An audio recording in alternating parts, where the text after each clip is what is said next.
شیخ شہاب الدین سہروردی رحمۃ اللہ تعالی علیہ، آپ اپنے وقت کے بہت بڑے صوفی بزرگ ہیں، اور آپ حضرت خواجہ بہاؤالدین زکریا ملتانی رحمۃ اللہ تعالی علیہ کے پیر و مرشد بھی ہیں۔ قربان جاؤں جی اس دور پہ جب پیر بھی سونے تھے اور مرید بھی سونے تھے، تو اب تو بس پیر تو اب بھی ہیں، مرید نہیں ملتے۔ مریدی کیا ہے ہماری جانے بلا، تو بڑا خوبصورت، دونوں بھی بڑے خوبصورت نام ہے، پیر بھی اور مرید بھی ہے۔ شیخ شہاب الدین سہروردی رحمۃ اللہ تعالی علیہ فرماتے ہیں، جب اللہ کسی سے دوستی کا ارادہ رکھتا ہے نا تو پھر اس پہ اپنے ذکر کے دروازے کھول دیتا ہے۔ جب اللہ کسی سے دوستی کا ارادہ رکھتا ہے تو پھر اللہ اس پہ اپنے ذکر کے دروازے کھول دیتا ہے، پھر اس کی زبان پہ اپنا ذکر جاری کرتا ہے، اپنے ذکر کو اس کے لیے آسان کر دیتا ہے،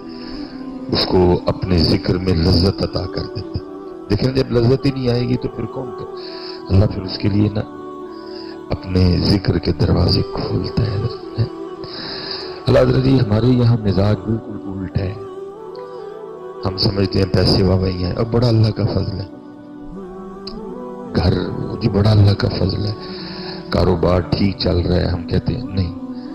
اللہ کا فضل اسی پہ ہے جس کو اللہ اور اللہ کے رسول کے ذکر کی توفیق ہے۔ یہ تو فضل نہیں ہے، یہ تو فرعون کے پاس بھی بڑا تھا، یہ تو نمرود کے پاس بھی بڑے تھے، یہ تو حامان کے پاس بھی بڑے تھے، یہ تو شداد کے پاس بھی بڑے تھے، تو کیا پھر ان پہ بھی اللہ کا فضل تھا؟ اللہ کا فضل اس پہ ہے جس کو 5 وقت نماز کی توفیق ہے، اللہ کا فضل اس پہ ہے جس کو ذکر اور درود کی توفیق ہے۔ اسی لیے تو یہ تو ہے نا پیر صاحب، اب ذرا مرید کی بھی سن لو، حضرت بہاؤالدین زکریا ملتانی لکھا، جب حضرت کا وصال ہو گیا نا تو وصال کے بعد کسی نے خواب میں آپ کی زیارت کی، کرم ہوا کسی پہ، وہ شخص نہ خواب ہی میں حضرت سے سوال کرتا ہے، حضرت کیا بنی، کیسا معاملہ چل رہا ہے؟ فرمایا اللہ نے میری قبر کو جنت کے باغوں میں سے ایک باغ بنا دیا۔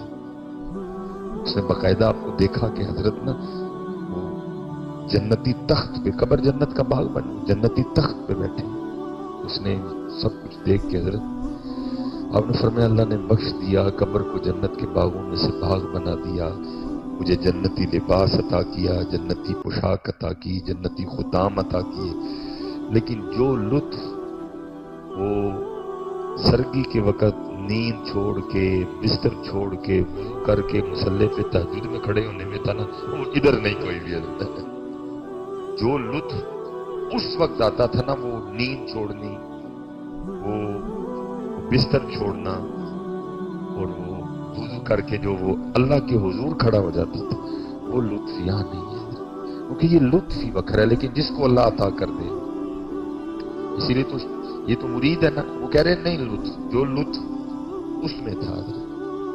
اس میں وہ لطف نہیں، اسی لیے تو پھر پیر کیا فرماتے اللہ جس سے دوستی کا ارادہ رکھتا ہے تو پھر اس کی ابتدا کس سے کرتا ہے، اس کے لیے اپنے ذکر کے دروازے کھول دیتا ہے، یہ ابتدا ہوتی ہے، اس کے لیے اپنے ذکر کے دروازے کھولتا ہے، یہ دوستی کی ابتدا ہے، جس کو اللہ کے ذکر کی توفیق ہے نا، سمجھو یہ دوستی کی ابتدا ہو چکی ہے، یہ اللہ کا فضل ہے بھائی، اس میں یہ دوستی کی ابتدا ہوئی ہے۔ اب آگے آپ کا کام ہے کہ آپ ابتدا کو انتہا تک کیسے لے کے جاتے ہیں۔ اس نے تو ابتدا کر دی، اس نے آپ کو اپنے ذکر کی توفیق دے دی، اب آگے میرا کام ہے حضرت کہ میں آگے پھر کیا کرتا ہوں۔ لیکن اکثر و بیشتر حضرت اسی طرح ہوتا ہے کہ کچھ صحبت نہ ہونے کی وجہ سے، کچھ علم دین نہ ہونے کی وجہ سے پھر بندہ نہ، اور صوفیاں تو پہندا بھی بڑا نا شیطان حضرت، وہ نہیں ان کو آگے جانے دیتا، جتنے صوفی ہیں نا ان کو تو پڑھتا ہے، دبا کے پڑھتا ہے، کیونکہ میں نے پچھلے جمعے ادھر بھی عرض کی، کیونکہ بھائی چور نے تو ادھر ہی آنا نا جدھر کچھ ہے، اب جدھر ہے ہی کچھ نہیں تو اس نے کیا کرنے جانا ہے ادھر،